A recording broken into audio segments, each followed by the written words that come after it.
T is about interosseous membrane. Option A is taut in pronation. Option B is related posterior to anterior interosseous artery. Option C gives attachment to flexor only of forearm. Option D has fibers slanting downwards and laterally from ulna. Option E has a gap superiorly for the passage of posterior interosseous artery.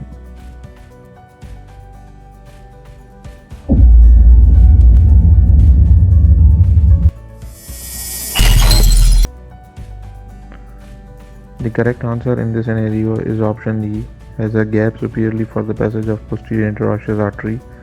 The rest of the options are false because in pronation position it is relaxed actually and it is taut in neutral position. Option B, it is posterior related to posterior interosseous artery and it doesn't give only flexors of the forearm but also to the flexor of the elbow joint. Has fibers slanting downwards and laterally from the ulna, not from the radius, not from the ulna. Regarding arteries of the hand, option A, superficial palmar arch is formed mainly by the ulnar artery. Option B, deep palmar arch lies distal to superficial palmar arch. Option C, ulnar artery gives off arterial supply to the thumb at the front of the hand. Option D, superficial palmar arch send branches to form the anterior carpal anastomosis. Option E, digital branches of medial 3.5 digits arise from the ulnar artery.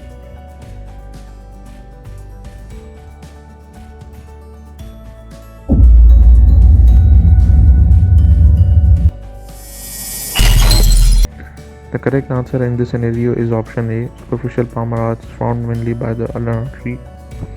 The rest of the options are false because distal palmar arch lies proximal to superficial palmar arch and radial artery gives off arterial supply to thumb at the front of the hand. Deep palmar arch sends branches to form the anterior carpal anastomosis. Digital branches of medial 3.5 digits arrive from the radial artery, not from the ulnar artery. Question number 53 is about cephalic vein. Option A, it accompanies the brachial artery. Option B, it lies in the groove between deltoid and pectoralis major. Option C, it drains into the brachial vein. Option D, it pierces the deep fascia. Option E, it is suitable for venipuncture anterior to medial epicondyle.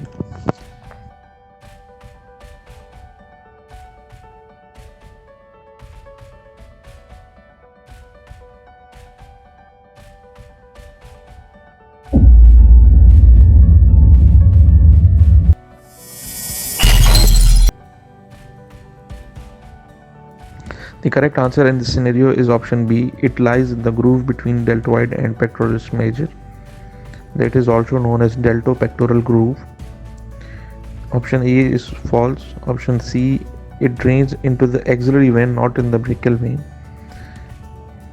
And it doesn't pierces the deep fascia, and suitable site for venipuncture is at the deltopectoral groove, not at the medial epicondyle.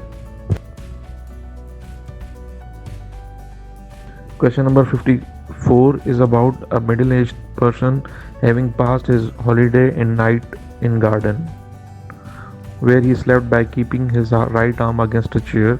At morning, he was unable to extend his right wrist joint.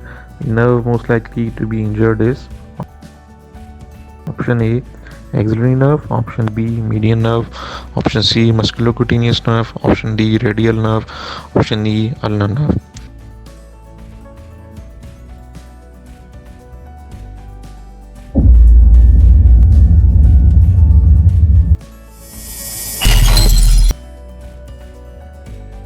The correct answer in this scenario is option D, radial nerve. This scenario is about basically Saturday night palsy, in which a person drinks and hangs over on the chair. So his axilla is being against the crunches and causing injury to posterior cord or the radial nerve. So person is unable to extend his wrist joint because it is supplied by the radial nerve. Number 55 is about atrophy of the small muscles of one hand suggests a lesion of option A C5 and C6 spinal cord segment, option B C8 and T1 spinal cord segment, option C median nerve, option D radial nerve, option E ulnar nerve.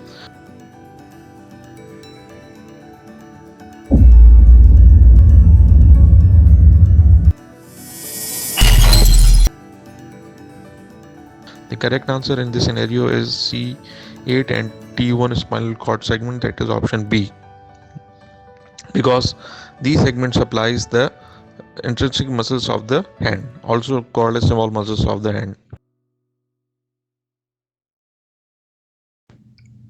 Question number 56 is about the elbow joint. Following statements are true except. So we have to choose a false answer in this scenario.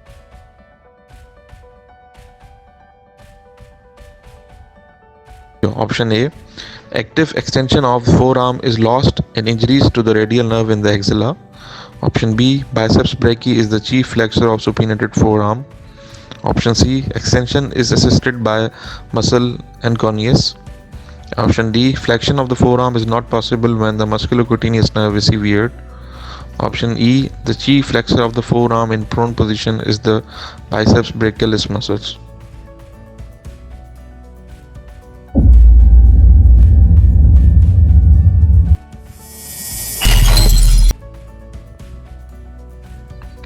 The correct answer in this scenario is option D, because flexion of the forearm is still possible when the musculocutaneous nerve is severed.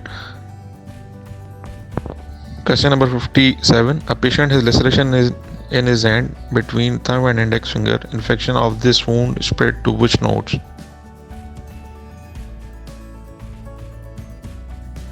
Option A, inferior clavicular node. Option B, supraclavicular node. Option C, apical axillary node. Option D, superficial cervical nodes. Option E, deep cervical lymph nodes.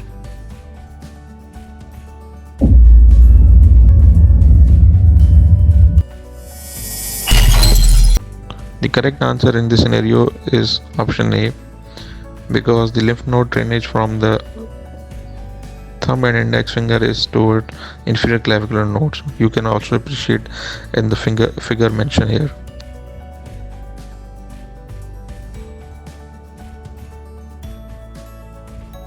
Question number 58 is a heavy block falls on the shoulder of a 20-year-old boy.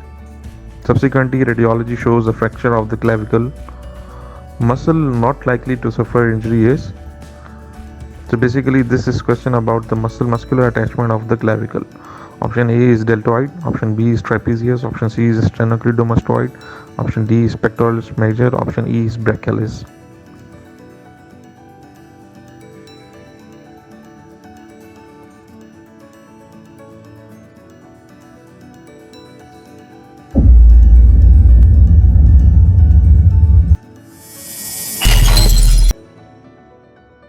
So the correct answer in this scenario is option E, because brachialis has not any attachment with the clavicle. Rest of the muscles have attachment with the clavicle. Question number 59. A middle-aged woman is able to flex her fingers but unable to feel over first and second fingers. This is due to lesion 8. Option A, C4. Option B, C7. Option C, C5. Option D, C6. Option E, C8.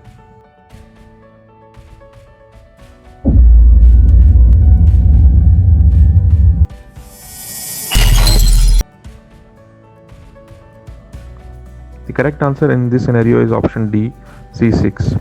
You can see the dermatomal supply of the upper limb in the figure mentioned here, that at the area of the thumb and first finger the dermatome supply is of C6.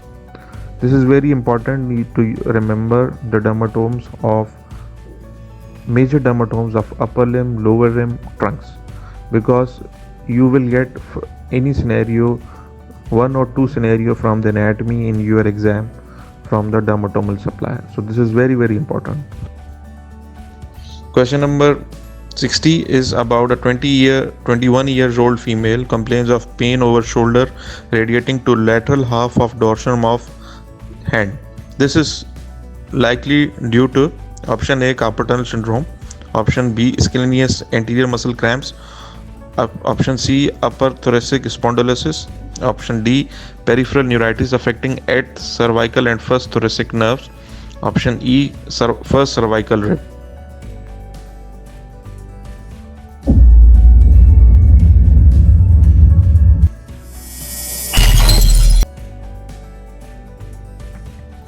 So the correct answer in this scenario is option B, that is ischial anterior muscle cramps, because it affects the radial nerve, and that radial nerve supplies the dorsum of the lateral side of the hand. In carpal tunnel, rest of the options are false, because in carpal tunnel you will be getting the findings of numbness in the palm and the palmar surface of the medial 3.5 fingers. And in the upper thoracic spondylosis, you will mainly get the neck pain, not the pain in the dorsum of the hand. And in the peripheral neuritis affecting the 8th cervical and the first rib, you will be getting pain in the medial side of the forearm. While in the cervical rib, you will be getting changes in the pulse of the brachial pulse and radial pulse, and the other symptoms as well.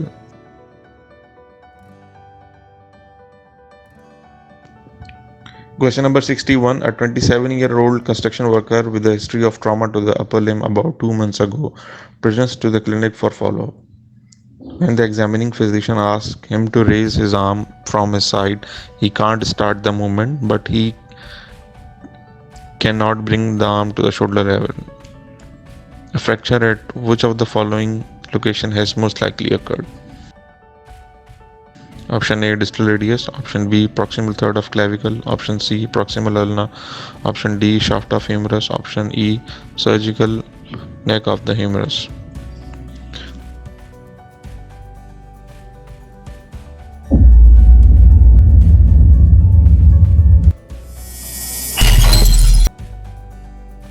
So the correct answer in this scenario is option E.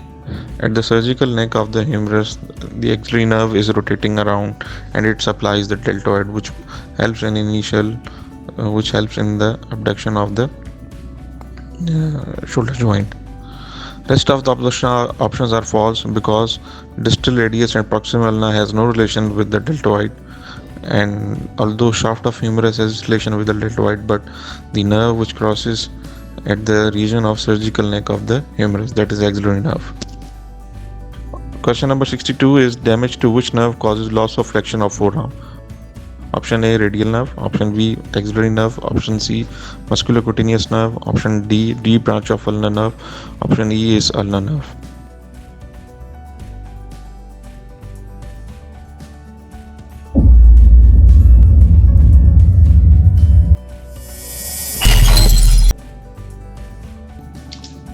So the correct answer in this scenario is musculocutaneous nerve. It supplies the biceps and brachialis muscle, and they cause the flexion of the forearm, and it is lost when this nerve is injured. Question number 63 is injury to median nerve proximal to the flexor retinaculum results in the following except.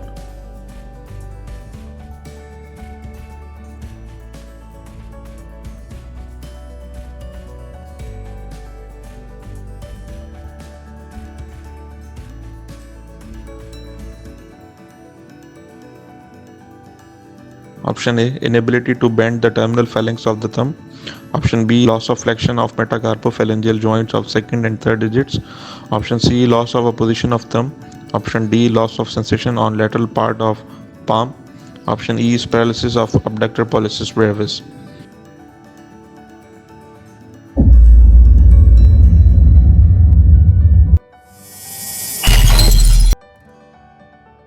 So the correct answer in this scenario is option A, that there is an ability to bend the terminal phalanx of the thumb.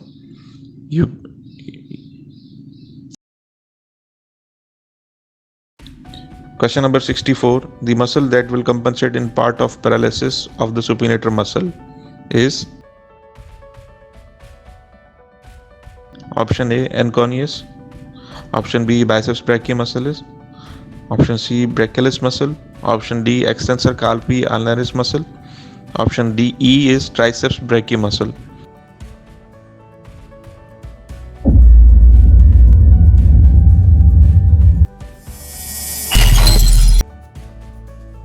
So the correct answer in this scenario is option B, that biceps brachii muscles help in the supination of the forearm.